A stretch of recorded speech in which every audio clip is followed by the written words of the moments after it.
Hi, I'm Madeleine from Sheen Slings, and this is how to carry your baby outwards facing in an Ergobaby Omni Breeze. So first thing I'm going to do is just pop the carrier on my waistband, and it is adjusted based on the width of my child and their age and stage. I'm going to get this comfortable on me, and I'm going to take my time. So outward facing pulls away from me, so it's really important that I get this nice and snug so it's not moving, otherwise that's going to add pressure and tilt my pelvis over. So nice and snug and parallel to the ground. And then the next thing I'm going to do is I'm going to check the sliders and move them to their narrowest if they are not already. So this changes the shape of the seat. When we're inward facing, we want them at the widest to go around the baby's bum. But on outwards facing, because baby is coming away from us and we are going around their front rather than around their bottom, we need this to be narrower to change the shape of the seat. So I have slid those in, and I have set the carrier up in rucksack straps. I'm all ready to go once I've picked my baby up. So now I'm going to pick my baby up, and the first thing I'm going to do is get them comfortable in an outward position. So get them comfortable and get them comfortable with their bottom lower than and lifting their legs up, and I'm just going to slide them into the carrier, and I'm actually going to aim for their legs to come out just underneath these wings, the wings where the buckles are. They're literally going to come just underneath, so they're coming out at the lowest point, and so they're coming out at this narrowest point here.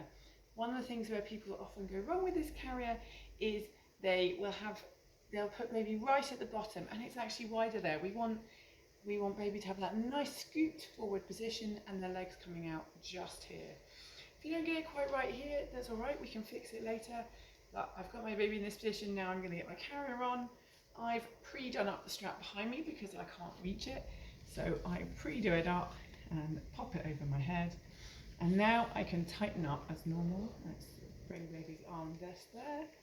I can tighten this up, and I might do this in stages just so I can get this really snug and comfortable. Again, because baby is going to pull away from me, it is going to be really key for my comfort to really take my time to get these straps nice and snug and wiggle it down so that I have that crossover strap wherever it is really comfortable for me. So for me, right in my mid-back.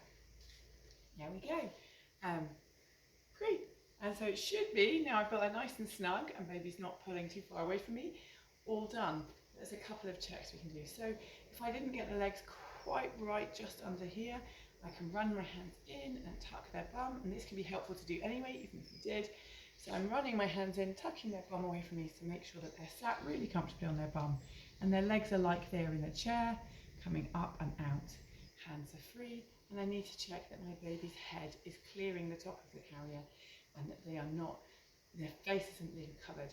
It is worth noting my doll is actually a little bit too small. They don't quite fit yet. This carrier works really well in outward facing once baby is tall enough to clear the carrier, which is most typically somewhere between 4 and 5 months. So if, like my doll, who is the size of a 3-month-old, your baby's not quite ready yet, turn them back inwards, wait a few weeks, and then try again. I hope this has been helpful. If you have any questions, please let me know in the comments below.